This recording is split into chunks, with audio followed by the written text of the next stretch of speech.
students, one last video to end out the year. So we had a whole unit, if you remember, about energy. It was called our thermo unit, one of our favorites. And we're going to end talking about energy again, but this time we're talking specifically about the conversion between chemical energy and electrical energy, excuse me. And when you combine those two, the chemical energy and the electrical energy, we're talking about electrochemical processes. And at the basis of these electrochemical processes, we have redox reactions. This transfer of electrons is creating this electrical energy that helps us to power devices such as our phones or batteries. Now, these kinds of reactions are going to occur in an electrochemical cell. We're not going to focus too much on the anatomy of the cell itself and the different components of this cell, but we're going to look at those oxidation reduction reactions in those cells so that we can calculate the potential energy of the oxidation reduction within the cell itself. So in your packet, you have this standard reduction potential table, and it's very, very small here on this PowerPoint, but you have a much bigger, easier to read version in your packet. This is telling us the reduction potential of each substance under standard conditions, okay? Now, when we're looking at this reduction potential table, you will notice that these are all written as reduction reactions. All of our electrons are on the reactant side. They're all written as reduction. So sometimes we are going to have to view this table as oxidation, and if we do, we're just going to have to flip the reaction itself. And when we do, we're going to change the sign of the voltage potential that you see on the right-hand side. Now, when we're looking at the table, the more positive the potential, the more likely it is to gain electrons and therefore be reduced. So the more positive it is, the more likely it is to be reduced. The more negative it is, so when you look towards the bottom of this table, the ones that are more negative means that they're going to be more easily oxidized.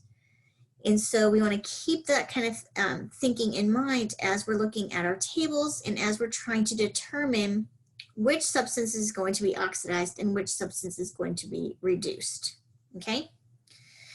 Now, when we're looking at this, we can answer a couple of different types of questions based on our oxidation reduction potential table.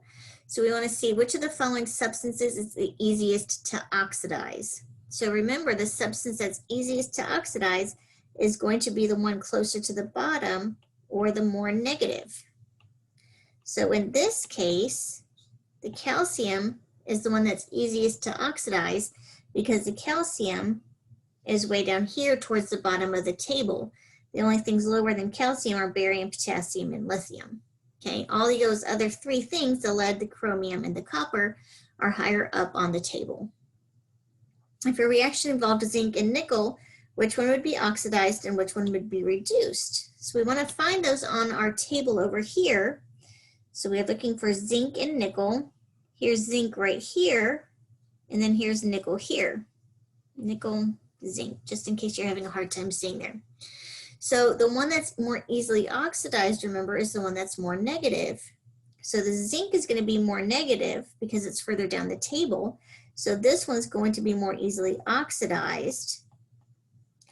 And the nickel is the substance that's going to be reduced. Now, the reason we're asking these questions is because when we're trying to calculate our cell potential, we need to make our cell potential positive, because that's our spontaneous electrochemical reaction when the cell potential is positive. So we want to make sure that we're going to write our reaction so the substance that's more easily oxidized is oxidized, the substance that's more easily reduced is reduced in order to make a positive cell potential. So our cell potential, this is what I was just talking about. This is when we combine the potentials of our oxidation half reaction and our reduction half reaction. So we're going to combine those two values to calculate our overall cell potential. Now, those reduction potential values that we saw in those tables are based off of the standard hydrogen electrode, which is right there smack in the middle of the table, and it has potential of 0. Gotta plug in my computer. I'm about to lose my battery. There we go. Okay. So some things to keep in mind when we're calculating our cell potential. We're going to use that standard reduction potential table, and it's in your packet. So make sure you're accessing that and you have access to that when you're calculating. Again, we want the electrical value of our cell.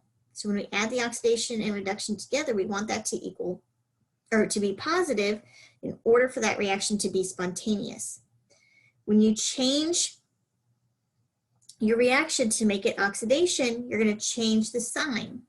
Okay, so if you have to flip one, because you are going to have to flip one, they're both written as reduction in the table. So you're going to flip one of those reactions to make it oxidation, and you're going to change the sign. Which one are you going to flip? Well, keeping in mind that we want the overall cell potential to be positive, we're going to flip the one that's more negative so that it's written as an oxidation.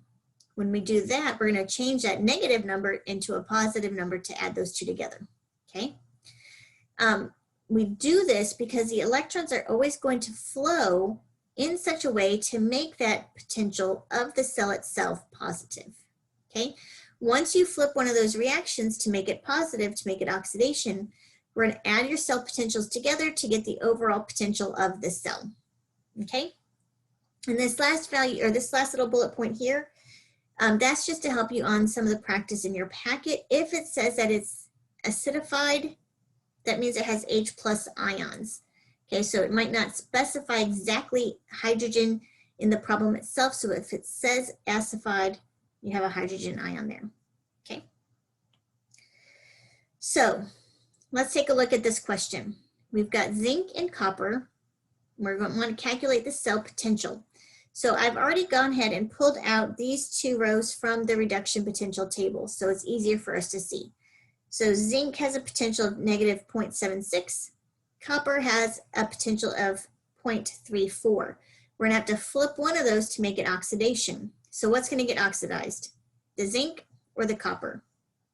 The zinc is going to get oxidized because it has a more negative cell potential. So we're going to flip that reaction so that it's zinc yielding the zinc ion plus 2 electrons. And when we do that, we're going to change the value of that to positive 0.76. The copper is going to stay as a reduction because something has to be oxidized, something has to be reduced. And its value is going to be 0.34. So when we add those two values together, we're going to get 1.10 volts for our answer. Okay? So once you flip the sign of one of them, you add those two potentials together to get the overall potential for your cell. So take a look at this next example. Where's my arrow?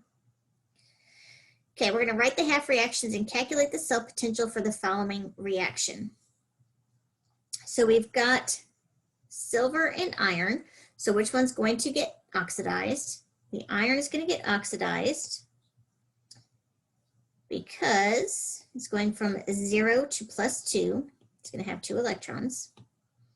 The silver is getting reduced because it's going from +1 to 0. It's going to have 1 electron. It doesn't matter that we're going to have to multiply this reduction by 2. Okay, it's not going to matter there because we're just going to use the one value from the table without anything else. And I don't have my table handy, so I'm going to go ahead and look back here, see if I can find this really small number here.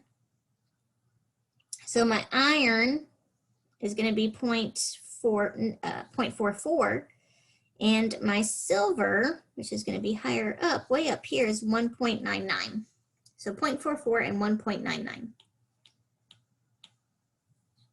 0.44 and 1.99. Now notice I changed the sign of my iron because it was negative on the table, but I flipped it to make it oxidized, so now that it is positive.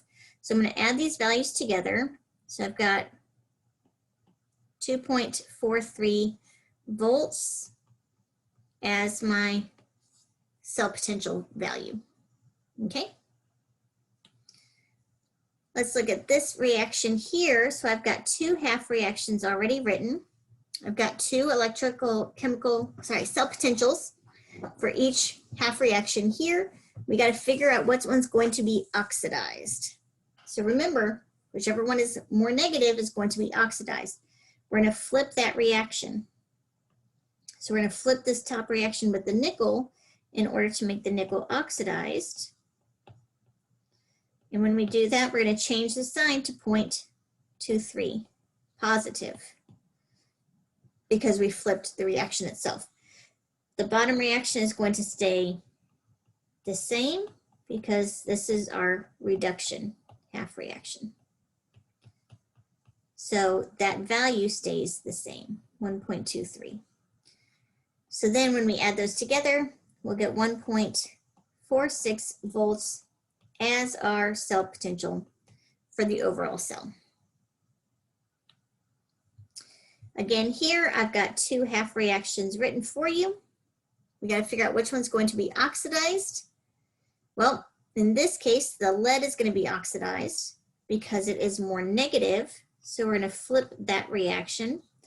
We are going to make our cell potential here positive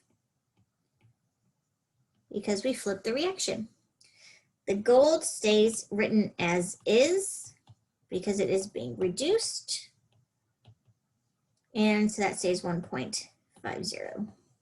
So that means our overall cell potential is 1.63 volts. And that's it. So if you have any questions about calculating your half reaction potential or your cell potential,